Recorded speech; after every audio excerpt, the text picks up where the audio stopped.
अभिनेता विजय थलापतीच्या रॅलीत चेंगराचेंगरी, लहान मुलांसह 30 जणांचा मृत्यू, 50हून अधिक गंभीर जखमी। तामिळनाडूच्या करूरमध्ये दुर्घटना।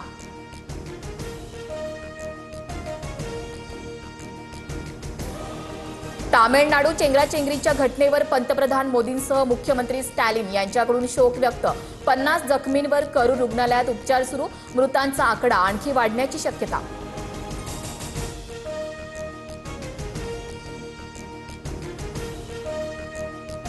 मुंबईसह राज्यातील नाशिक, ठाणे, पालघर, रायगड आणि पुणे जिल्ह्याला रेड अलर्ट, तर रत्नागिरी, सातारा, कोल्हापूर, सांगली आणि छत्रपती संभाजीनगरला ऑरेंज अलर्ट जारी।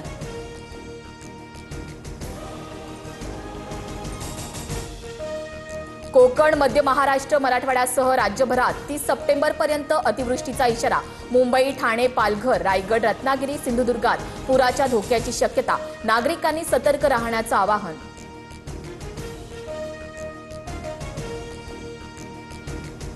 मराठवाड्यात पुन्हा पावसाचा धुमाकूळ। हिंगोलीच्या कळमनुरी तालुक्यात जनजीवन विस्कळीत, घरं आणि शेती पिकं पाण्याखाली, तर नांदेडच्या आसना नदीला आलेल्या पुरामुळे हायटेक सिटीतून 25 जणांचं रेस्क्यू।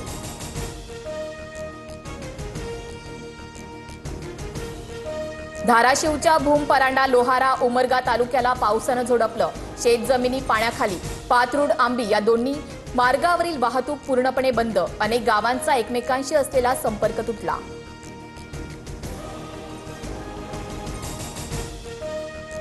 बीड जिल्ह्यात पुन्हा पावसाचा कहर, शेतकऱ्यांची चिंता वाढली। परळीच्या कनेरवाडी ते देव्हाडा रस्त्यावरील पूल वाहून गेला, तर छत्रपती संभाजीनगर जिल्ह्यातलं सीना नदीसह आणि सातकुंड धबधब्याचं रौद्ररूप।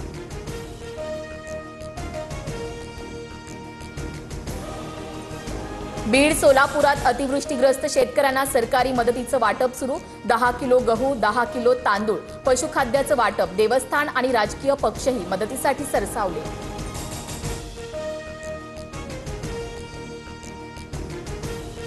पंचनाम्याच्या अहवालानंतर ओला दुष्काळ जाहीर करण्यासंदर्भात निर्णय घेणार।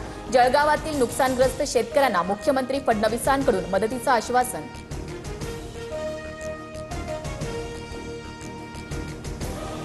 हेक्टरी 50,000च्या मदतीसह शेतकऱ्यांची कर्जमाफी करा। पीएम केअर फंडातून मोदींनी किमान 50,000 कोटी महाराष्ट्रासाठी द्यावे। उद्धव ठाकरेंच्या 3 मागण्या।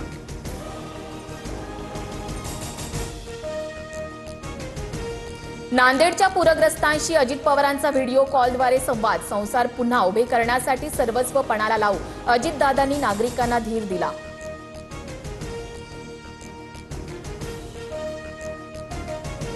सोलापूर आणि छत्रपती संभाजीनगरात कृषी मंत्री दत्तात्रय भरणेंकडून पाहणी। नुकसानग्रस्तांच्या मदतीवरून जिल्हाधिकाऱ्यांना ऑन द स्पॉट फोन। 1 गुंठाही पंचनाम्याचे ठेवू नका, भरणे अधिकाऱ्यांवर संतापले।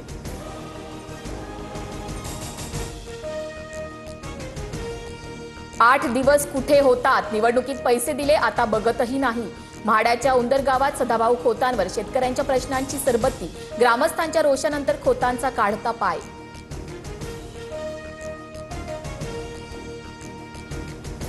सरकारचं शिष्टमंडळ जालन्यातील धनगर समाजाच्या उपोषणस्थळी। मुख्यमंत्र्यांचं दीपक घोराडेंना फोनवरून चर्चेसाठी निमंत्रण। एसटीतून आरक्षण केंद्र सरकार देत असतं, चर्चेतून मार्ग काढू, फडणवीसांचं आश्वासन।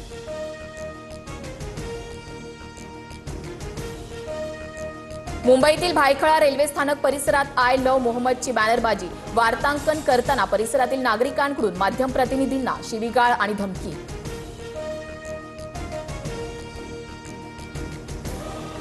नागपुरात राष्ट्रीय स्वयंसेवक संघाचं सर्वात मोठं पथसंचलन। संघाच्या स्थापनेला 100 वर्ष पूर्ण। पथसंचलनासाठी स्वयंसेवकांचे 3 पथक वेगवेगळ्या स्थानांवरून मार्गक्रमण। –